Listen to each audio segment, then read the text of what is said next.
Hi, this is Fred with Worksnaps. I'd like to run now through the Quick Report option, which is the default option you'll see after clicking on the Report tab of the Worksnaps user interface.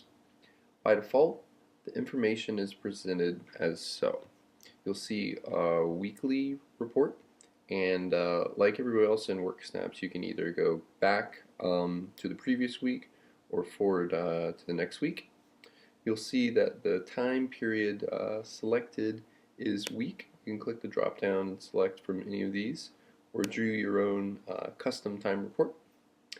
And just to run through how it is presented, you'll see the grand total of all time worked based on the specific time period you have entered. And it's broken down and grouped by first project and then user. So let me pull up a project as an illustration.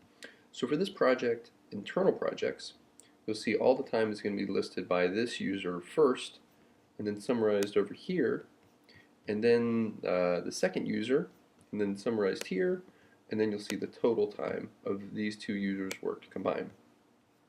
The second column is the specific task that was selected, and then the date that time was worked on, and then either if the type of time reported was either online or offline. To select some other more unique options, you can come in here and select if you only want to see time for a specific project. Let's go in here and do, for instance, this one, and you can select more than one project if you want to as well. And let's just update that and see what that looks like now. So now I've selected to only show me the time for this specific project, and then we can go in and drill down even more.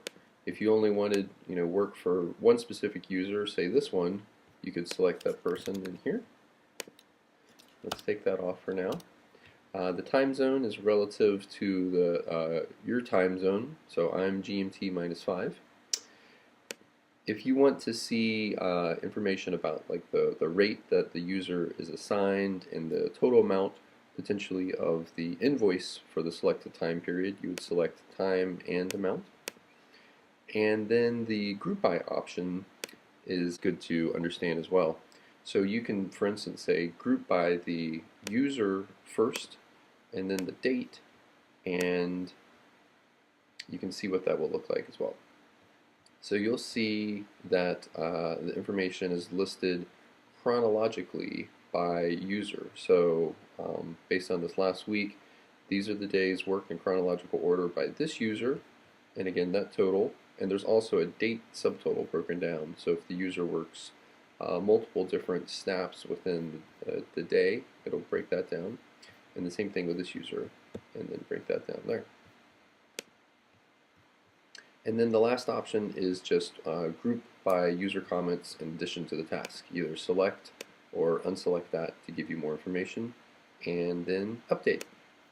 As always, you can either print the data, see what that looks like, nice formatted version. I'm just go in here and then print this page. Or alternatively, you can export it and download either the detailed or summary version to edit with Excel or your favorite spreadsheet editor. Just click done, and that is it for the quick report.